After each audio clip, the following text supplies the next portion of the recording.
स्वाद अनुसार डाल सकते हैं, कम या ज़्यादा। हमने जो ग्राइंड किया वो मसाला है वो हम इस बैटर में मिला देंगे। ऐसे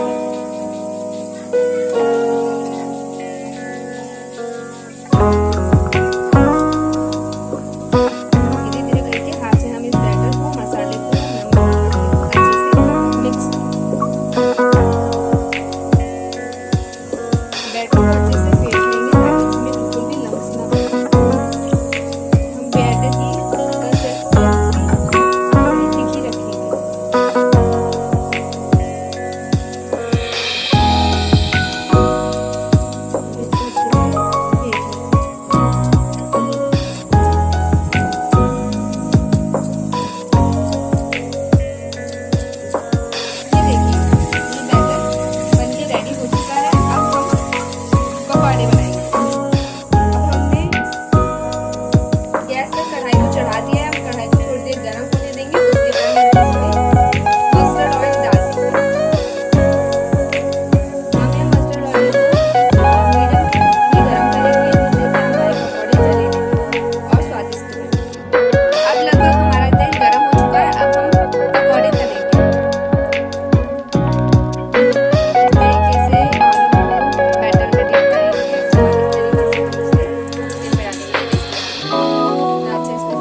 अब यहाँ पर सारे पकौड़े पलट दिए गए हैं। जब ये दोनों साइड से गोल्डन ब्राउन हो जाएंगे तब हम इन्हें सर्व करने के लिए बाहर निकाल देंगे और ये हमारे खाने के लिए तैयार हो जाएंगे। ये देखिए गाइस, ये हमारे पकौड़े बनके तैयार हैं और अब आप इसे सर्व कर सकते हैं। आप चाहें तो इसे सॉस के साथ भी खा सकते हैं और चाहें तो अकेले ऐसे भी खा सकते हैं। ये दोनों ही तरीके से लजीज लगते हैं। आप इसको ट्राई जरूर करिए और प्लीज़ मेरे चैनल को लाइक सब्सक्राइब कीजिएगा और इस वीडियो को ज़्यादा से ज़्यादा शेयर कीजिएगा। Thank you for watching. Hello friends.